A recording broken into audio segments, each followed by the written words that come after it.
Hello friends, welcome to my channel Aarambh classes. आज के इस वीडियो में हम लोग एनसीईआरटी 360 डिग्री के हिस्ट्री के क्वेश्चंस का डिस्कशन आपके साथ करेंगे। इस बुक में क्लास 6 से लेकर 12 तक एनसीईआरटी हिस्ट्री के सभी चैप्टर्स के पेज बाय पेज क्वेश्चंस दिए हुए हैं। तो बिना देर किए चलिए आज का ये वीडियो शुरू करते हैं। क्लास 12 के चैप्टर 2 तक के क्वेश्चंस का डिस्कशन हम लोगों ने इस सीरीज़ के प्रीवियस पार्ट में कर लिया है। आज हम लोग चैप्टर 3 बंधुत्व जाति तथा वर्ग आरंभिक समाज के रिमेनिंग क्वेश्चंस का डिस्कशन आपके साथ करेंगे।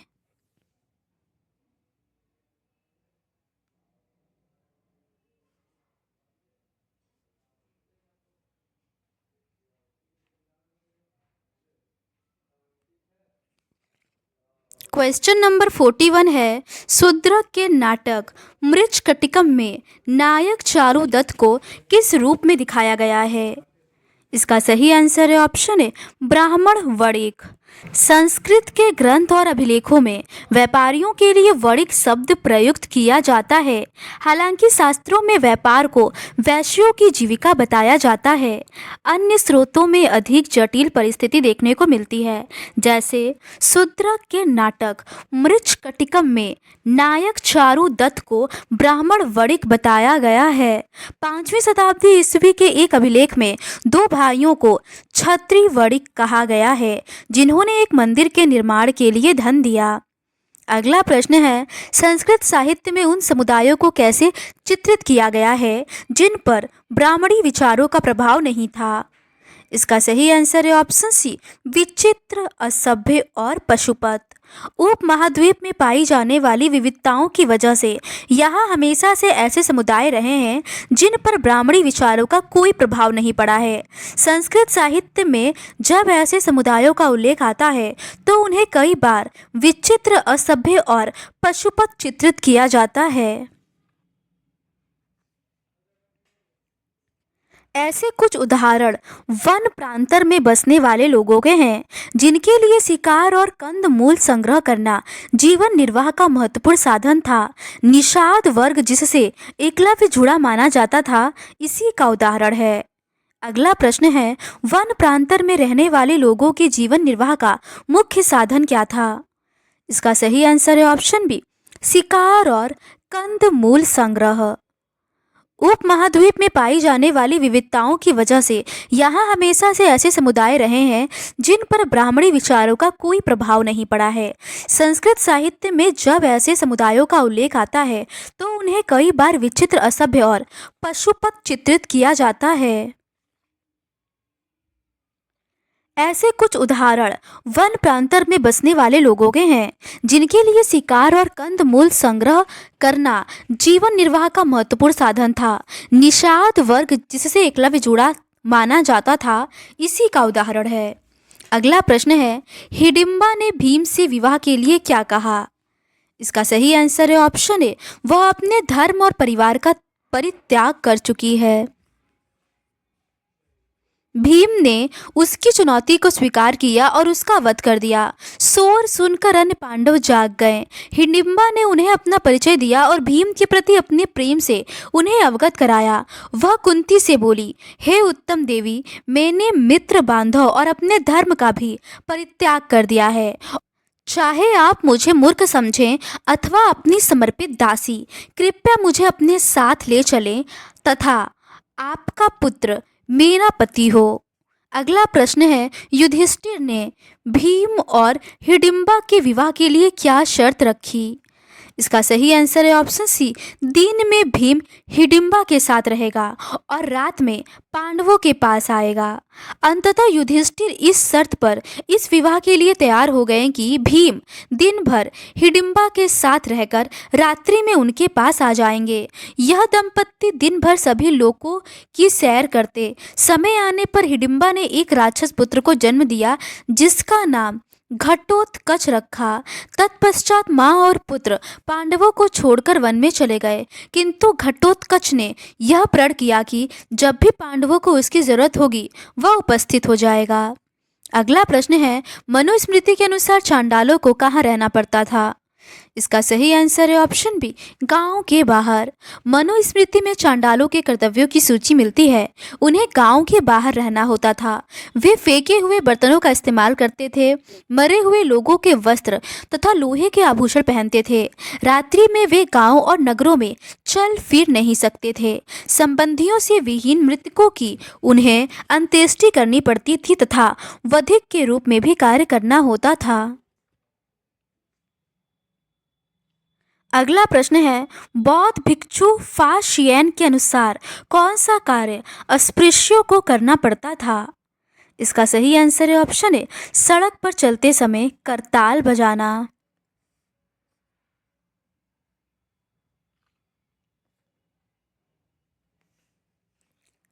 चीन से आए बौद्ध भिक्षु फा शियन का कहना है कि अस्पृश्यों को सड़क पर चलते हुए करताल बजाकर अपने होने की सूचना देनी पड़ती थी, जिससे अन्य जन उन्हें देखने के दोष से बच जाएं।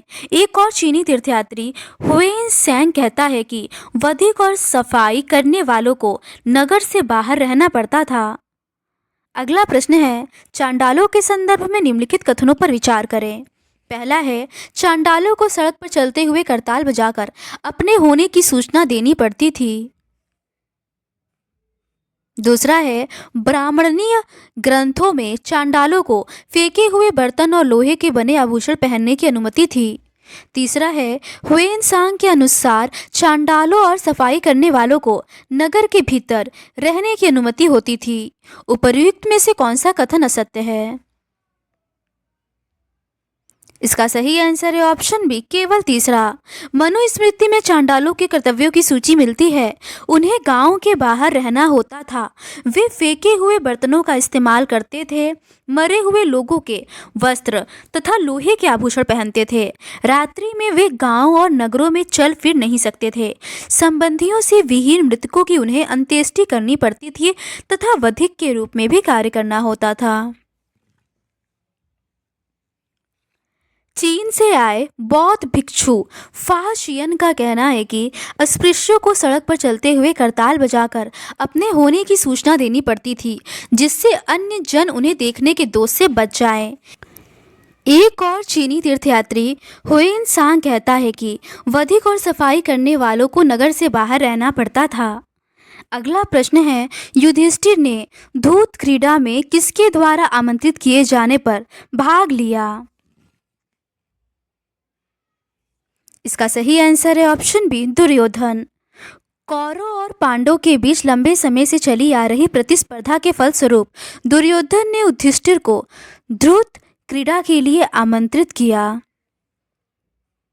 युधिष्ठिर अपने प्रतिद्वंदी द्वारा धोखा दिए जाने के कारण इस द्यूत में स्वर्ण, हस्ती, रथ, दास, सेना, कोस, राज्य और अपनी प्रजा की संपत्ति, अनुजों और फिर स्वयं को भी दांव पर लगाकर गवा बैठे।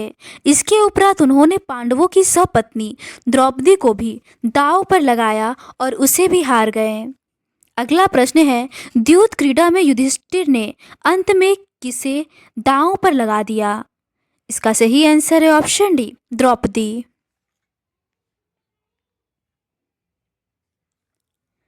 युधिष्ठिर अपने प्रतिद्वंदी द्वारा धोखा दिए जाने के कारण इस द्यूत में स्वर्ण, हस्ती, रथ, दास, सेना, कोस, राज्य तथा अपनी प्रजा की संपत्ति, अनुजों और फिर स्वयं को भी दांव पर लगाकर गवा बैठे।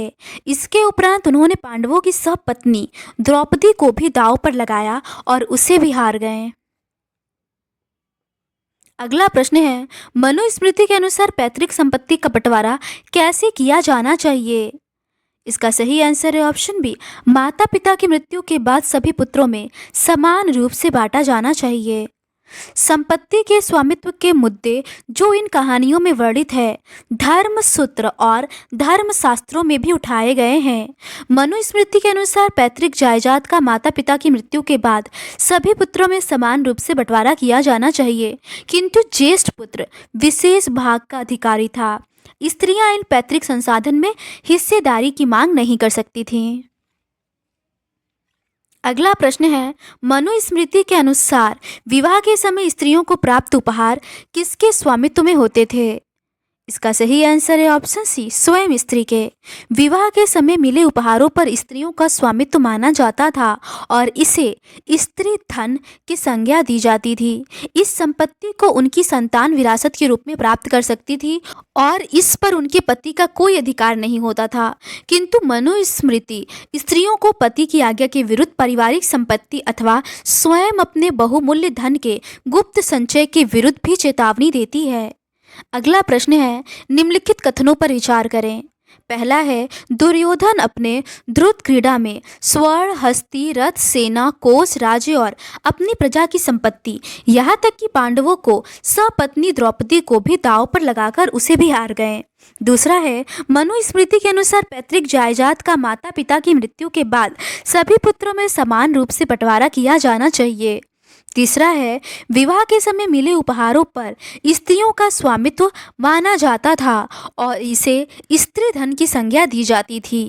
चौथा है, मनुस्मृति के अनुसार स्त्रियों को पति की आज्ञा के विरुद्ध पारिवारिक संपत्ति अथवा स्वयं अपने बहुमूल्य धन का गुप्त संचय के विरुद्ध चेतावनी देती है।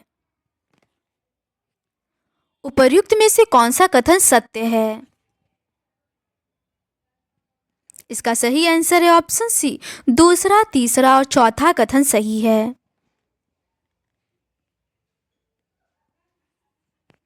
कौरव और पांडवों के बीच लंबे समय से चली आ रही प्रतिस्पर्धा के फलस्वरूप दुर्योधन ने युधिष्ठिर को द्रुत क्रीड़ा के लिए आमंत्रित किया। युधिष्ठिर अपने प्रतिद्वंदी द्वारा धोखा दिए जाने के कारण इस द्रुत में स्वर्ण, हस्ती, रथ, दास, सेना, कोष, राज्य तथा अपनी प्रजा की संपत्ति, अनुजों और फिर स्वयं को भी दांव पर लगाकर गवा बैठे। इसके उपरांत उन्होंने पांडवों की सपत्नी द्रौपदी को भी दांव पर लगाया और उसे भी हार गए। संपत्ति के स्वामित्व के मुद्दे जो इन कहानियों में वर्णित है, धर्म सूत्र और धर्म शास्त्रों में भी उठाए गए। मनुस्मृति के अनुसार पैतृक जायदाद का माता पिता की मृत्यु के बाद सभी पुत्रों में समान रूप से बंटवारा किया जाना चाहिए, किंतु ज्येष्ठ पुत्र विशेष भाग का अधिकारी था। स्त्रियां इन पैतृक संसाधन में हिस्सेदारी की मांग नहीं कर सकती थी, किंतु विवाह के समय मिले उपहारों पर स्त्रियों का स्वामित्व माना जाता था और इसे स्त्री धन की संज्ञा दी जाती थी। इस संपत्ति को उनकी संतान विरासत के रूप में प्राप्त कर सकती थी और इस पर उनके पति का कोई अधिकार नहीं होता था। किंतु मनुस्मृति स्त्रियों को पति की आज्ञा के विरुद्ध पारिवारिक संपत्ति अथवा स्वयं अपने बहुमूल्य धन के गुप्त संचय के विरुद्ध भी चेतावनी देती है। अगला प्रश्न है, मनुस्मृति के अनुसार पुरुषों के लिए धन अर्जन के कितने तरीके बताए गए हैं? इसका सही आंसर है ऑप्शन सी, 7। पुरुषों के लिए मनुस्मृति कहती है कि धन अर्जित करने के 7 तरीके हैं: विरासत, खोज, खरीद, विजित करना, निवेश, कार्य द्वारा तथा सज्जनों द्वारा दी गई भेंट को स्वीकार करके। अगला प्रश्न है, पुरुषों के लिए मनुस्मृति में बताए गए धन अर्जन के तरीकों में से कौन सा शामिल नहीं है? इसका सही आंसर है ऑप्शन बी, दान। पुरुषों के लिए मनुस्मृति कहती है कि धन अर्जित करने के 7 तरीके हैं: विरासत, खोज, खरीद, विजित करना, निवेश, कार्य द्वारा और सज्जनों द्वारा दी गई भेंट को स्वीकार करके। अगला प्रश्न है, स्त्रियों के लिए मनुस्मृति के अनुसार संपत्ति अर्जन के कितने तरीके बताए गए हैं? इसका सही आंसर है ऑप्शन सी, 6। स्त्रियों के लिए संपत्ति अर्जन के 6 तरीके हैं: वैवाहिक अग्नि के सामने तथा वधू गमन के समय मिली भेंट, स्नेह के प्रतीक के रूप में तथा भ्राता माता पिता द्वारा दिए गए उपहार। इसके अतिरिक्त परवर्ती काल में मिली भेंट तथा वह सब कुछ जो अनुरागी पति से उसे प्राप्त हो। अगला प्रश्न है, स्त्रियों के लिए संपत्ति अर्जन के तरीकों में कौन सा तरीका शामिल नहीं है? इसका सही आंसर है ऑप्शन बी, व्यापार से अर्जित संपत्ति। स्त्रियों के लिए संपत्ति अर्जन के 6 तरीके हैं। वैवाहिक अग्नि के सामने तथा वधू गमन के समय मिली भेंट, स्नेह के प्रतीक के रूप में तथा भ्राता, माता और पिता द्वारा दिए गए उपहार। इसके अतिरिक्त परवर्ती काल में मिली भेंट तथा वह सब कुछ जो अनुरागी पति से उसे प्राप्त हो। अगला प्रश्न है, ब्राह्मणी ग्रंथों के अनुसार संपत्ति पर अधिकार का एक और आधार क्या था? इसका सही आंसर है ऑप्शन बी, वर्ण।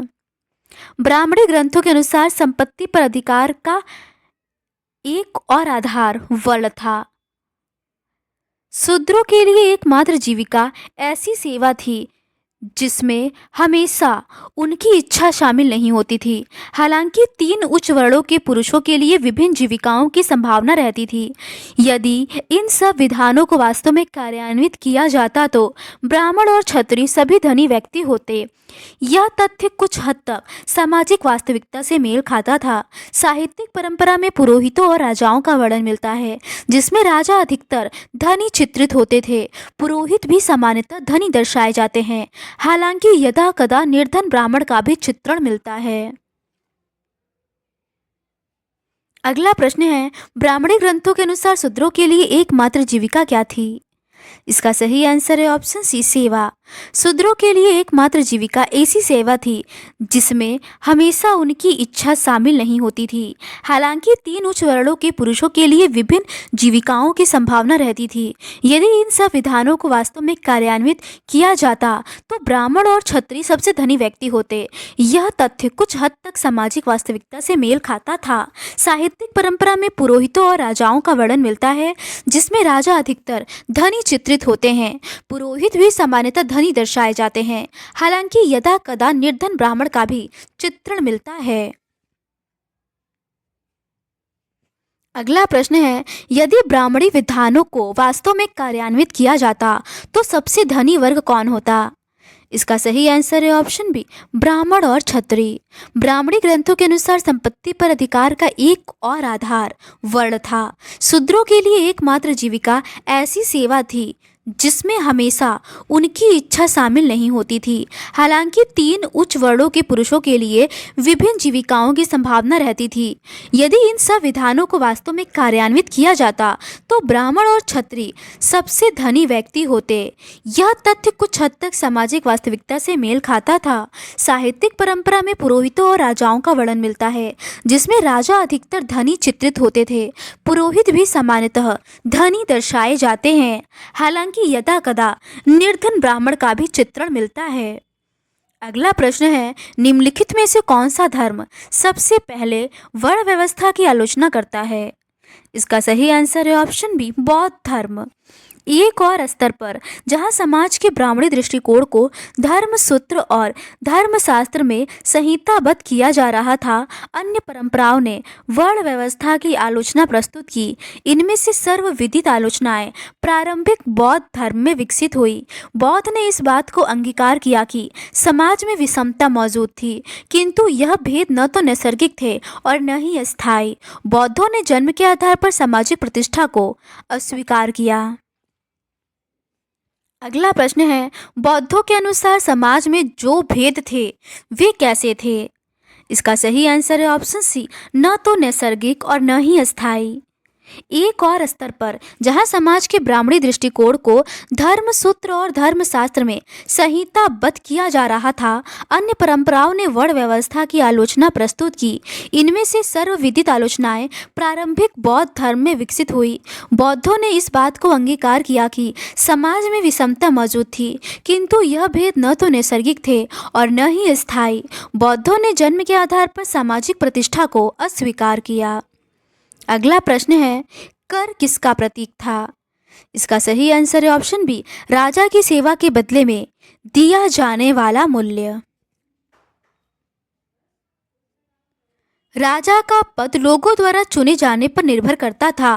कर वह मूल्य था जो लोग राजा की सेवा के बदले उसे देते थे। यह मिथक इस बात की ओर दर्शाता है कि आर्थिक और सामाजिक संबंधों को बनाने में मानवीय कर्म का बड़ा हाथ था। इसके कुछ और आशय भी है। उदाहरणार्थ, यदि मनुष्य स्वयं एक प्रणाली को बनाए रखने के लिए जिम्मेदार थे, तो भविष्य में उसमें परिवर्तन भी ला सकते थे। अगला प्रश्न है, सूत पिटक में वर्णित मिथक के अनुसार प्रारंभ में मानव कैसे थे? इसका सही आंसर है ऑप्शन है अल्प विकसित। सूत पिटक नामक ग्रंथ में एक मिथक वर्णित है जो यह बताता है कि प्रारंभ में मानव पूर्णतः विकसित नहीं थे। वनस्पति जगत भी अविकसित था। सभी जीव शांति के एक निर्बाध लोक में रहते थे और प्रकृति से उतना ही ग्रहण करते थे जितनी एक समय के भोजन की आवश्यकता होती है। अगला प्रश्न है, निम्नलिखित कथनों में से कौन सा कथन सही है? पहला है, प्रारंभ में मानव पूर्णतः विकसित नहीं थे। दूसरा है, राजा का चयन जनता द्वारा किया जाता था। तीसरा है, कर राजा की सेवा के बदले में दिया जाने वाला मूल्य था। इसका सही आंसर है ऑप्शन सी, सभी कथन सही है। राजा का पद लोगों द्वारा चुने जाने पर निर्भर करता था। कर वह मूल्य था जो लोग राजा की इस सेवा के बदले उसे देते थे। यह मिथक इस बात को भी दर्शाता है कि आर्थिक और सामाजिक संबंधों को बनाने में मानवीय कर्म का बड़ा हाथ था। इसके कुछ और आशय भी हैं, जैसे यदि मनुष्य स्वयं एक प्रणाली को बनाए रखने के लिए जिम्मेदार थे, तो भविष्य में उसमें परिवर्तन भी ला सकते थे। सूत पिटक नामक ग्रंथ में एक मिथक वर्णित है जो यह बताता है कि प्रारंभ में मानव पूर्णतः विकसित नहीं थे। वनस्पति जगत भी अविकसित था। सभी जीव शांति के एक निर्बाध लोक में रहते थे और प्रकृति से उतना ही ग्रहण करते थे जितनी एक समय के भोजन की आवश्यकता होती है। अगला प्रश्न है, इतिहासकार महाभारत की विषय वस्तु को कितने भागों में विभाजित करते हैं? इसका सही आंसर है ऑप्शन बी 2। इतिहासकार इस ग्रंथ की विषय वस्तु को दो मुख्य शीर्षकों आख्यान तथा उपदेशात्मक के अंतर्गत रखते हैं। आख्यान में कहानियों का संग्रह है और उपदेशात्मक भाग में सामाजिक आचार विचार के मानदंडों का चित्रण है, किंतु यह विभाजन पूरी तरह अपने में एकांकी नहीं है। उपदेशात्मक अंशों में भी कहानियां होती हैं और बहुधा आख्यानों में समाज के लिए एक सबक निहित रहता है। अधिकतर इतिहासकार इस बात पर एकमत है कि महाभारत वस्तुतः एक भाग में नाटकीय कथानक था जिसमें उपदेशात्मक अंश बाद में जोड़े गए। अगला प्रश्न है, महाभारत का आख्यान भाग मुख्य रूप से किसका संग्रह है? इसका सही आंसर है ऑप्शन बी कहानियों का संग्रह। इतिहासकार इस ग्रंथ की विषय वस्तु को दो मुख्य शीर्षकों आख्यान तथा उपदेशात्मक के अंतर्गत रखते हैं। आख्यान में कहानियों का संग्रह है और उपदेशात्मक भाग में सामाजिक आचार विचार के मानदंडों का चित्रण है, किंतु यह विभाजन पूरी तरह अपने में एकांकी नहीं है। उपदेशात्मक अंशों में भी कहानियां होती हैं और बहुधा आख्यानों में समाज के लिए एक सबक निहित होता है। अधिकतर इतिहासकार इस बात पर एकमत है कि महाभारत वस्तुतः एक भाग में नाटकीय कथानक था जिसमें उपदेशात्मक अंश बाद में जोड़े गए। अगला प्रश्न है, महाभारत का उपदेशात्मक भाग किससे संबंधित है?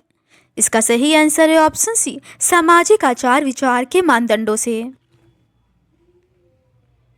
इतिहासकार इस ग्रंथ की विषय वस्तु को दो मुख्य शीर्षकों आख्यान तथा उपदेशात्मक के अंतर्गत रखते हैं।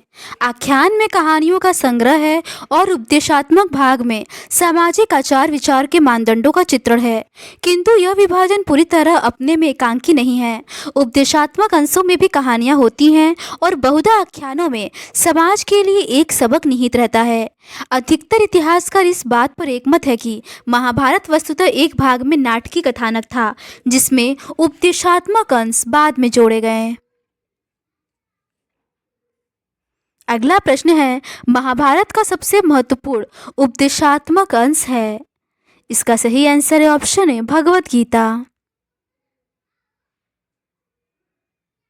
महाभारत का सबसे महत्वपूर्ण उपदेशात्मक अंश भगवत गीता है, जहां कुरुक्षेत्र की युद्ध भूमि में श्री कृष्ण अर्जुन को उपदेश देते हैं। इस दृश्य को चित्रों और मूर्तिकला में कई बार दर्शाया गया है। अगला प्रश्न है, किस शताब्दी में ब्राह्मणों ने महाभारत की कथा पर अपना अधिकार कर लिया था? इसका सही आंसर है ऑप्शन डी, 5वीं शताब्दी ईसा पूर्व। 5वीं शताब्दी ईसा पूर्व से ब्राह्मणों ने इस कथा परंपरा पर अपना अधिकार कर लिया और इसे लिखा।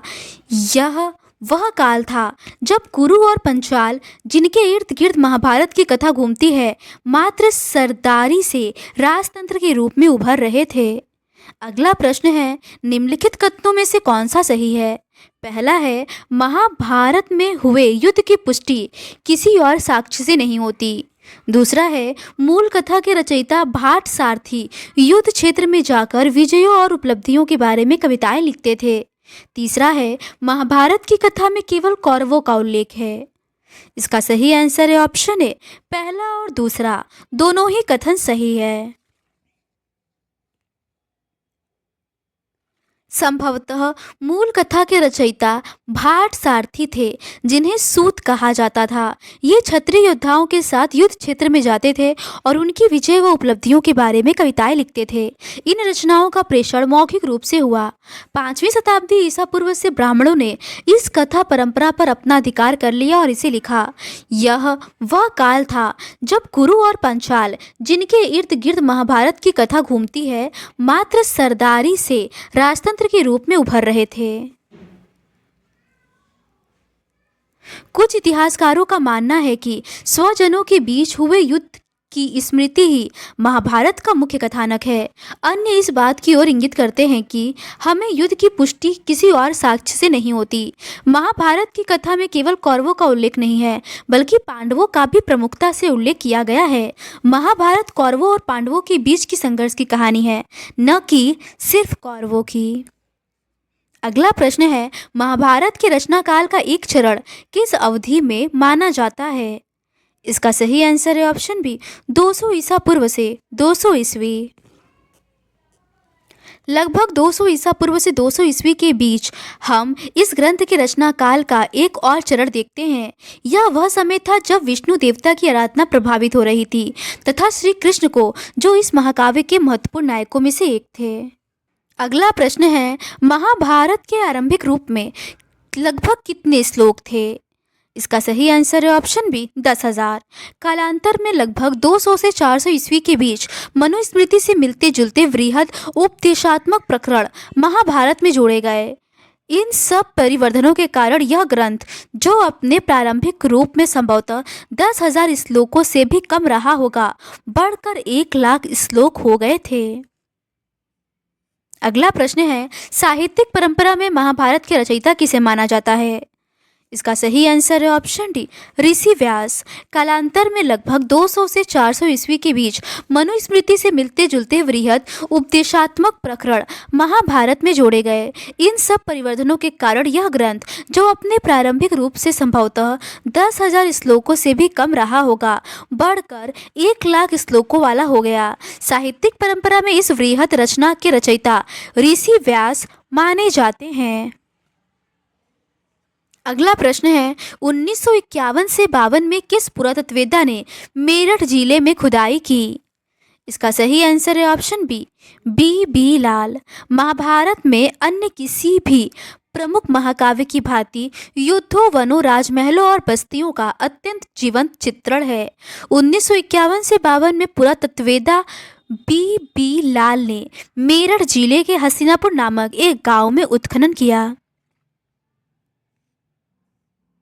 अगला प्रश्न है, निम्नलिखित कथनों में से कौन सा सही है? पहला है, हस्तिनापुर के उत्खनन में 5 स्तरों के अवशेष मिले। दूसरा है, दूसरे स्तर पर कच्ची ईंटों और मिट्टी की दीवारों वाले घर मिले। तीसरा है, तीसरे स्तर पर जल निकासी के लिए कुएं और नालियां बनी थी।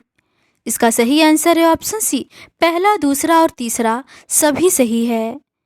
बी लाल को यहाँ आबादी के 5 स्तरों के साक्ष्य मिले थे, जिसमें से दूसरा और तीसरा स्तर हमारे विश्लेषण के लिए महत्वपूर्ण है। दूसरे स्तर पर मिलने वाले घरों के बारे में लाल कहते हैं, जिस सीमित क्षेत्र का उत्खनन हुआ वहां से आवास गृहों की कोई निश्चित परियोजना नहीं मिलती, किंतु मिट्टी की बनी दीवारें और कच्ची मिट्टी की ईंटें अवश्य मिलती हैं। सरकंडे की प्लस्तर चढ़ा दिया जाता था। तीसरे स्तर के लिए लाल कहते हैं, तृतीय काल में घर कच्ची और कुछ पक्की ईंटों के बने हुए थे। इसमें शोषक घट और ईंट के नाले गंदे पानी के निकास के लिए इस्तेमाल किए जाते थे तथा वलय कूपों का इस्तेमाल कुओं और मल की निकासी वाले गर्तों दोनों ही रूप में किया जाता था। अगला प्रश्न है, महाभारत में द्रौपदी का विवाह किस प्रकार का उदाहरण प्रस्तुत करता है? इसका सही आंसर है ऑप्शन बी, बहुपति विवाह। महाभारत की सबसे चुनौतीपूर्ण उपकथा द्रौपदी से पांडवों की विवाह की है। यह बहुपति विवाह का उदाहरण है, जो महाभारत की कथा का अभिन्न अंग है। अगला प्रश्न है, निम्नलिखित कथनों में से कौन सा सही है? पहला है, नगरों का चित्रण महाकाव्य के मुख्य कथानक के बाद में जोड़ा गया हो सकता है। दूसरा है, द्रौपदी का विवाह महाभारत की कथा का एक अभिन्न अंग है। तीसरा है, लेखकों ने महाभारत की कथाओं का विभिन्न तरीकों से विश्लेषण किया है। इसका सही आंसर है ऑप्शन सी, पहला, दूसरा और तीसरा तीनों ही कथन सही है। नगर का यह चित्रण महाकाव्य के मुख्य कथानक में बाद में जोड़ दिया गया, जब इस क्षेत्र में नगरों का विकास हुआ, अथवा यह मात्र कवियों की कल्पना की उड़ान थी जिसकी अन्य किसी भी साक्ष्य के साथ तुलना कर उसे प्रमाणित नहीं किया जा सकता। महाभारत की सबसे चुनौतीपूर्ण उपकथा द्रौपदी से पांडवों के विवाह की है। यह बहुपति विवाह का उदाहरण है, जो महाभारत की कथा का अभिन्न अंग है। यदि हम महाकाव्य के इस अंश का विश्लेषण करें तो यह विदित होता है कि लेखकों ने विभिन्न तरीकों से इसका स्पष्टीकरण देने का प्रयास किया है। अगला प्रश्न है, निम्नलिखित कथनों में से कौन सा सही है? पहला है, द्रौपदी ने स्वयंवर में अर्जुन को वरमाला पहनाई। दूसरा है, कुंती ने गलती से द्रौपदी को 5 पांडवों में बांटने को कह दिया। तीसरा है, ऋषि व्यास ने बताया कि द्रौपदी ने अपने पूर्व जन्म में शिव से 5 पतियों का वरदान मांगा था। इसका सही आंसर है ऑप्शन डी, पहला, दूसरा और तीसरा सभी कथन सही है।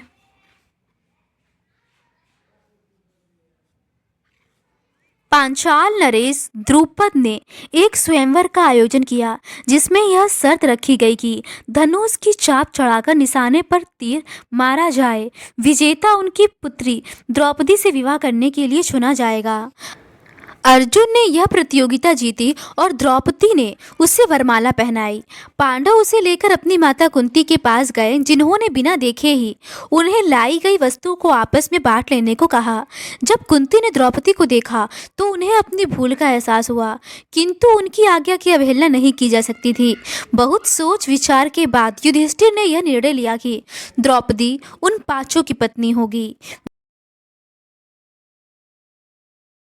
अगला प्रश्न है, कुछ इतिहासकारों के अनुसार बहुपति प्रथा किस वर्ग में प्रचलित थी? इसका सही आंसर है ऑप्शन बी, शासकों के विशिष्ट वर्ग में।